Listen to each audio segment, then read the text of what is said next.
Pasado na sa Bicameral Conference Committee ang panukalang Gida Schools Act na maglalapit ng paaralan sa bawat komunidad, lalo na sa mga liblib na lugar o ang mga tinatawag na geographically isolated and disadvantaged areas o GIDA. Ang panukalang batas na isinulong ni Senator Bam Aquino ay nakatakda ng isumite sa Malacanang para sa paglagda ni Pangulong Ferdinand Marcos Jr. Layunin ng batas na matiyak na walang batang mapag-iiwanan dahil lamang sa layo ng paaralan. Sa ilalim ng panukala, dapat magkaroon ng eskwelahan sa loob ng 3 kilometrong radius mula sa mga komunidad.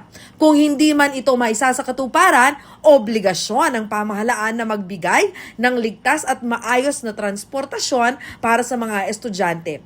Bilang co-chairperson ng EDCOM 2 at pangunahing sponsor ng panukala, iginiit ni Senator Aquino na hindi dapat maging hadlang ang distansya sa pag-abot ng pangarap ng kabataan. Mahirap mag-aral, pero mas mahirap kung kailangang lakbayin ang bundok at ilog bago pa makahawak ng isang ballpen. Ang oras at lakas na dapat sana ay nakalaan sa pag-aaral ay nauubos na lang sa paglalakbay. Hindi lamang ang mga mag-aaral ang makikinabang sa panukalang batas.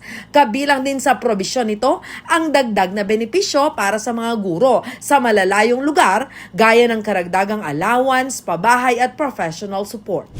Kabilang sa kanyang mga naunang naisulong na batas ang libreng tuition fee sa mga state at local universities sa ilalim ng Universal Access to Quality Tertiary Education Act, gayon din ang Free Internet Access in Public Places Act. Patuloy rin ang kanyang pagsusulong ng Classroom Building Acceleration Program o CAP Act upang matugunan ang kakulangan sa mga silid-aralan sa bansa. Kapag mas nilalapit po natin ang eskwelahan sa mga bata, mas nilalapit din natin ang mga batang yan sa pagsasakatuparan ng kanilang mga pangarap. Nagpasalamat naman si Senator Aquino sa kanyang kapwa mga mambabatas, kabilang si Senator Win Gatchalian, Senator Loren Legarda at Senator Joel Villanueva, pati na rin sa mga kinatawan sa Kamara sa pagkakaisa upang unahin ang kapakanan ng mga estudyante at kabataang Pilipino.